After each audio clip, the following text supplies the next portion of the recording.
disminuir, hasta que usted comience a desarrollar una acidosis respiratoria. Yo tomo Lortril. Bueno, pero no se va a morir, pero si toma mucho, sí.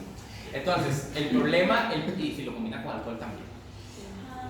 Entonces, ese es el asunto. Los pacientes, ¿verdad? A veces los pacientes a veces se sobredosifican con opioides o sedantes y eso los puede llevar a una acidosis respiratoria. Ahora, si se combinan opioides y sedantes, el riesgo aumenta más. Es decir, si usted consume, por ejemplo, clonazepam y aparte de eso utiliza morfina, por ejemplo, en pacientes oncológicos terminales, eso es lo que popularmente se conoce con el nombre de una bomba de morfina, ¿verdad? Y ya saben ustedes que se produce con una bomba de morfina. Bueno, si no saben, se llama la muerte, ¿verdad? Entonces hay que tenerle mucho cuidado a esto. Les digo, mucho cuidado, mucho. Cuando ustedes hagan una receta de sedantes, explíquenle eso al paciente. Porque si la sedación es muy severa y la disminución de la frecuencia respiratoria es demasiado severa, se llama la muerte. De eso murió Michael Jackson, por ejemplo. ¿Se acuerdan que Michael Jackson murió en una cama, hicieron maniobras, un montón de gatos y falleció? Bueno, fue porque el médico tratante le prescribió sedantes, opioides y había también tomado alcohol. Y esa combinación es letal. Así también murió esta mujer, Whitney Houston, también murió por este cóctel, lo que llaman el cóctel de opioides, ¿verdad? Es muy grave y lleva a la muerte. Mucha gente se ha suicidado con esos cócteles de sedantes y opioides. Bueno, y después tenemos lo que se llama el cansancio, la debilidad de los músculos respiratorios. Y eso ocurre, por ejemplo, después de una actividad física excesiva. Entonces usted hace una actividad física excesiva y después hay agotamiento y postración, y ese agotamiento o postración de los músculos respiratorios hacen que usted ya no tenga capacidad para liberar CO2 y agua y entonces genera una acidosis respiratoria. También, aquí no está, pero yo podría ahí añadir las obstrucciones o restricciones de la caja torácica. Por ejemplo, alguien al que se le pone un corset, una mujer que se pone un corset muy socado, y entonces obviamente no puede extender la caja torácica. Y entonces al no poder extender la caja torácica también tienen problemas de acidosis respiratorias. Incluso los pacientes muy obesos.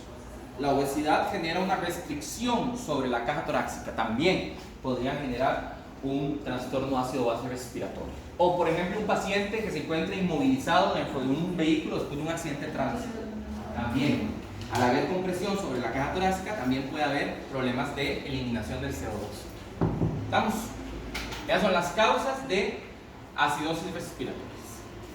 Bien. Ahora sí, pasamos a los trastornos metabólicos. Y estos son un poquito diferentes.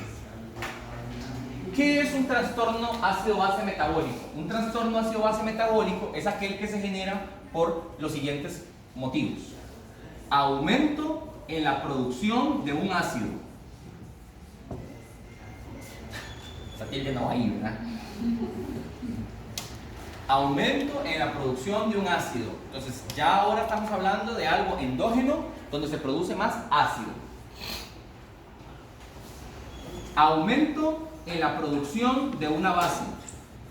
También eso podría generar un trastorno metabólico. Aumento en la eliminación de un ácido. O aumento en la eliminación de una base. Aumento en la ingesta de un ácido. O aumento en la ingesta de una base. Esos son 6 mecanismos diferentes. Aumento en la producción de ácido, por ejemplo, la acidosis láctica. Cuando uno hace actividad física, tiene mala respiración, produce ácido láctico, eso sería el primer mecanismo. Aumento en la producción de base, en realidad nosotros, desde el punto de vista orgánico, prácticamente no lo hacemos. Sería tal vez la producción de alguna sal, por ejemplo, carbonato cálcico, por ejemplo, bicarbonato de sodio. Producción de base. El riñón produce bicarbonato de sodio. Bueno, el riñón no produce bicarbonato de sodio, produce bicarbonato. Entonces podríamos decir aquí, voy a ir poniendo ejemplos. La producción de ácido láctico, el aumento en la producción de bicarbonato a nivel renal, ¿verdad? Son causas de una... aquí se produciría una acidosis metabólica, aquí se produciría una alcalosis metabólica. Vamos con esto. Aumento de la eliminación de ácido. Por ejemplo, el vómito. ¿Ven? Qué bonito. Cuando yo vomito, pues vomitar no es bonito, para nada bonito. La peor cosa que uno puede pasar en la vida, ¿verdad? Vomitar, no sé si ustedes, pero uno se siente moralmente mal. No quiero, ¿verdad? No voy a vomitar, y uno sigue vomitando, ¿verdad? Entonces, cuando uno vomita, lo que vomita es ácido clorhídrico. Entonces, estoy vomitando ácido, por lo tanto, voy a ponerlo aquí. Cuando yo produzco más ácido, es una acidosis metabólica. Cuando yo produzco más base, sería una alcalosis metabólica. Cuando yo elimino ácido, por ejemplo, en el vómito, sería una alcalosis metabólica. Aumento de la eliminación de base, por ejemplo, la diarrea. Cuando uno tiene diarrea, lo que elimina es un álcali, porque recuerden que las secreciones colónicas tienen un pH hasta 8, es álcali. Entonces, cuando uno tiene diarrea y bota base, como es un álcali, entonces tendría una acidosis metabólica. Después tenemos la ingesta de un ácido, por ejemplo, alguien que se intoxica con metanol. El metanol no es un ácido, pero genera ácido fórmico y es un ácido. Eso sería una acidosis metabólica. Y luego tenemos la ingesta de una base, por ejemplo, quien se intoxica con KOH, por ejemplo, potasa, sería una alcalosis metabólica. ¿Ok? Les doy chance para que escriban, porque son 6 mecanismos diferentes. Se produce más ácido, se produce más base, se elimina ácido, se elimina base, se ingesta ácido, se ingesta base. ¿Okay? Entonces, cuando ustedes estén frente a un paciente y la causa del trastorno no sea la respiración, entonces uno dice, bueno, ¿cuál sería la causa? ¿Sería que ingestó ácido? ¿Sería que está eliminando base? ¿Sería que está eliminando ácido? ¿Sería que está produciendo más base, produciendo más ácido? Y esos son metabólicos, todos. ¿Verdad? Y ahí les puse acidosis, alcalosis, alcalosis, acidosis, acidosis y alcalosis. ¿Verdad? Y eso es lo que está en esta diapositiva, en esta parte. Por ejemplo, aquí están las acidosis metabólicas. Bien, voy a borrar esto para que veamos la lista. Es muy larga. Aquí tenemos las causas de acidosis metabólicas. ¿Verdad?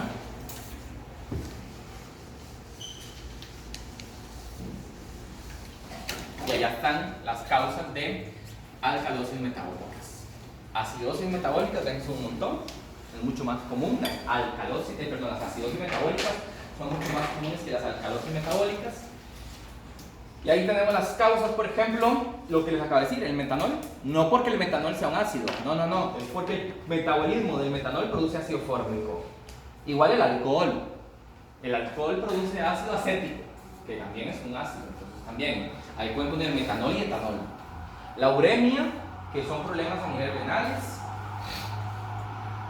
la cetoacidosis diabética, la intoxicación con propilenglicol, que es un alcohol, las tabletas de hierro, ¿verdad? O la isoniazina, que es un medicamento, la acidosis láctica, el consumo de etilenglicol, que es un alcohol que produce ácido oxálico, los salicilatos de forma tardía, porque es un ácido acetil salicílico, ya lo había mencionado, la hiperalimentación por ácidos, la enfermedad de Addison, que es una enfermedad donde se está produciendo una mayor producción de aldosterona, los trastornos tubulares renales, la diarrea, la acetazolamida, la espironolactona son medicamentos, y las infusiones salinas. Todas estas son causas de trastornos acidóticos metabólicos, que a su vez se pueden clasificar dependiendo del anion gap, pero eso no lo vamos a ver en bloque, eso es el beneficio renal, no lo voy a ver aquí. Y luego tenemos de este lado las causas de alcalosis metabólicas, donde tenemos los diuréticos de asa, como la furosemida, la torecemida, los vómitos que dije antes, el uso excesivo de antiácidos porque inhibe la secreción de ácido clorhídrico y la hiperaldosteronismo, el hiperaldosteronismo. ¿Okay? Entonces, sí es muy importante que ustedes, cuando veamos ejemplos, se pregunten, ¿qué está pasando en este paciente? ¿Es un problema de la respiración o es un problema de la producción, eliminación o ingesta de algún ácido o una base? Bien, ahora, ya una vez que entendemos cómo ocurren los trastornos, ahora lo que tenemos que entender es cómo se compensan. Y es que existen diferentes buffers. El más importante de todos es el buffer, el buffer del ácido carbónico bicarbonato. También tenemos un buffer que se llama el buffer hemoglobina, el buffer fosfato y el buffer proteínas. Y aquí les puse una célula para que recuerden que cada una de las organelas posee diferentes mecanismos buffer para mantener los pH de su medio. El pH arterial, les había dicho, es de 7.35 a 7.45. El pH venoso es ligeramente más ácido, 7.35. El pH del líquido intersticial es 7.35, igual que el venoso. Y el pH del líquido intracelular es de 6 a 7.4, es ácido. Las células al interior son ácidas.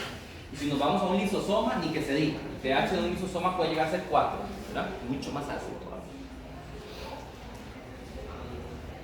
Ahí les hice como una imagen más grandecita de cada una de las causas de trastornos, ¿verdad? La obstrucción, la neumonía, ¿verdad? El EPOC, la morfina, por ejemplo, y los problemas del músculo diafragma. Todas estas causas de acidosis respiratorias, porque se elimina menos CO2. Luego, en el caso de las respiratorias, ocurre por aumento de la dinámica respiratoria. Histeria, subir al chirripó, tumores, por ejemplo, del tallo, consumo de aspirina de forma temprana y también los tromboembolismos, porque se elimina menos CO2. ¿Verdad? Ya expliqué esto. Cuando inspiramos, metemos oxígeno, cuando exhalamos, liberamos CO2 y agua. ¿Ok? Ahora, ¿cómo es que ocurre esta transformación? Volviendo ya al tema de los buffers. ¿Cómo es que nosotros convertimos los hidrogeniones y el bicarbonato en ácido carbónico y el ácido carbónico en agua y CO2? Bueno, eso ocurre mediante esta reacción. Esta reacción es una reacción espontánea. Repito, CO2 más agua forman ácido carbónico que forman bicarbonato e hidrogenión y al revés también. Hidrogenión más bicarbonato forman ácido carbónico y ácido carbónico forma agua y CO2. En la naturaleza esta reacción ocurre de forma espontánea, pero dentro de los glóbulos rojos hay una enzima que se llama la anidrasa carbónica que hace que esta reacción ocurra 10.000 veces más rápido. Se llama anidrasa carbónica. Por eso es que los glóbulos rojos son muy importantes en la regulación ácido-base, porque esta reacción ocurre mucho más rápido dentro de los glóbulos rojos que fuera de los glóbulos rojos. Entonces, por eso es que cuando tenemos un aumento, una disminución de la dinámica respiratoria, vamos a tener un trastorno ácido-base. Ahora, existen dos conceptos diferentes que se ven en fisiología, pero los voy a volver a repetir aquí, que son taquipnea o bradipnea, hiperventilar o hipoventilar. Son cosas diferentes. La taquipnea es cuando yo tengo una frecuencia respiratoria mayor a 20 respiraciones por minuto. Lo normal en una persona sana es que respire de 10 a 20 veces por minuto, eso es lo normal. De hecho, ustedes lo pueden ver, ¿verdad? Un día en uno de sus hermanos, unos de sus compañeros de habitación. Observen cuántas veces respira por minuto. Si yo aumento la tasa de respiraciones más de 20, se llama taquipnea. Si yo disminuyo la tasa de respiraciones por debajo de 10, se llama bradipnea. ¿Ok? Taquipnea, bradipnea. Pero eso es en el número de respiraciones por minuto. Pero si lo que cambia en el paciente es la profundidad de esas respiraciones y no la frecuencia, es decir, se sigue respirando a 15 veces por minuto, pero ahora se respira más profundo, a eso se le llama una hiperventilación. Y si por el contrario la tasa es normal, la tasa en frecuencia, pero la profundidad es menor, eso se llama una hipoventilación. Muchas veces están juntas. Muchas veces los pacientes con taquipnea hacen hiperventilación y los de bradipnea hacen hipoventilación, pero no siempre. ¿Okay? Entonces, cuando yo les dé a ustedes escenarios clínicos, tienen que recordar que no solo es la frecuencia, sino también la profundidad de las respiraciones. Entonces, podría decir algo como así, como un paciente presenta 15 respiraciones por minuto, eso está normal, pero sus respiraciones son superficiales y poco profundas. Eso sería una bradipnea. O yo les podría decir, el paciente presenta una frecuencia de respiración normal, pero con un patrón muy profundo y obligado. Eso sería una hiperventilación, ¿verdad? Entonces, está respirando a una frecuencia normal, pero cada respiración baja mucho. Es decir, está haciendo un esfuerzo para poder respirar tan profundamente, ¿verdad? Porque no es lo mismo que yo hacer. ¿Ok? A eso nos referimos. Taquipnea es frecuencia, hiperventilar o hipoventilar es profundidad. Ahora, este buffer que les estoy presentando, el buffer CO2 bicarbonato, es el más importante de todos y resulta ser que tiene una pKa de 6.1. Está muy bien de pKa. Recuerden que el pH de la sangre es 7.35, 7.45, entonces digamos que anda bien. Ahí anda, es un buffer que anda bien porque su valor de pKa es muy cercano al pH del medio. Representa el 75% del proceso buffer en nosotros. Es un buffer del espacio extracelular, de hecho nosotros lo medimos en sangre arterial y es un sistema abierto. ¿Por qué abierto? Digo, está en contacto con la atmósfera a través de la respiración. Y ahí está la imagen. Sin comienzo de la célula al pulmón pasaría así.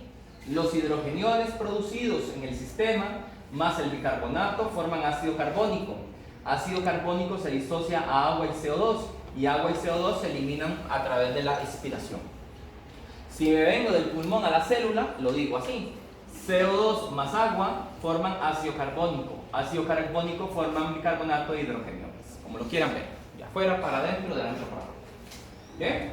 Entonces, por eso es que si hay taquipnea, eliminamos más CO2, eliminamos indirectamente hidrogeniones, el pH sube, alcalosis respiratoria. Si por lo contrario tenemos una bradipnea o una hipoventilación también, no eliminamos el CO2, no eliminamos los hidrogeniones, el pH baja y es una acidosis respiratoria. ¿Ok? Bien. ¿Estamos claros con los trastornos respiratorios? ¿Queda claro cómo se producen? ¿Queda claro por qué a través de la respiración nosotros podemos regular el pH? ¿Todo eso está claro? Ahora sí, vamos con la compensación de un trastorno respiratorio. Los trastornos respiratorios, como las acidosis respiratorias o las alcalosis respiratorias, deben ser compensados por el sistema renal, que era el otro sistema de compensación. Yo les dije que el problema se compensaba o respirando u orinando. ¿Verdad? Es decir, sistema respiratorio y sistema renal. Los trastornos de la respiración generan trastornos ácido-base, deberán ser compensados por la función renal. Y obviamente es así, porque usted no esperaría que un paciente con EPOC, cuya causa de trastorno es el EPOC, sea ese paciente con EPOC que lo tenga que compensar a nivel de un pulmón que está afectado. No tiene sentido, ¿no? Son como dos amigos. Si este está muy borracho, entonces ahí este tiene que jugársela, ¿verdad? Igual va a pasar cuando el riñón esté afectado. Cuando los trastornos sean metabólicos, pues el que tiene que compensarlos es la función respiratoria. ¿Okay? Ellos son cruzados. Los trastornos respiratorios se compensan de forma renal. Todo trastorno ácido-base respiratorio es compensado por el riñón. Lo que pasa es que la compensación renal es más tardía. Es decir, el fenómeno compensatorio renal ocurre, dicen los libros, entre 12 a 36 horas posterior al evento. El evento del trastorno ácido-base respiratorio. Entonces es más lento el proceso de compensación. ¿Ok? Y se los pongo también del otro lado. Ya lo vamos a ver. Los trastornos de origen metabólico no pueden ser compensados inicialmente por el riñón, sino que tendrán que ser compensados inicialmente por la función respiratoria. ¿Ok? Ya casi lo vamos a ver. Si quieren tomamos un receso, entonces vamos a ¿verdad? Ahí, a ver si quieran ir. Y después vamos a estudiar ya los mecanismos de compensación. ¿Sí?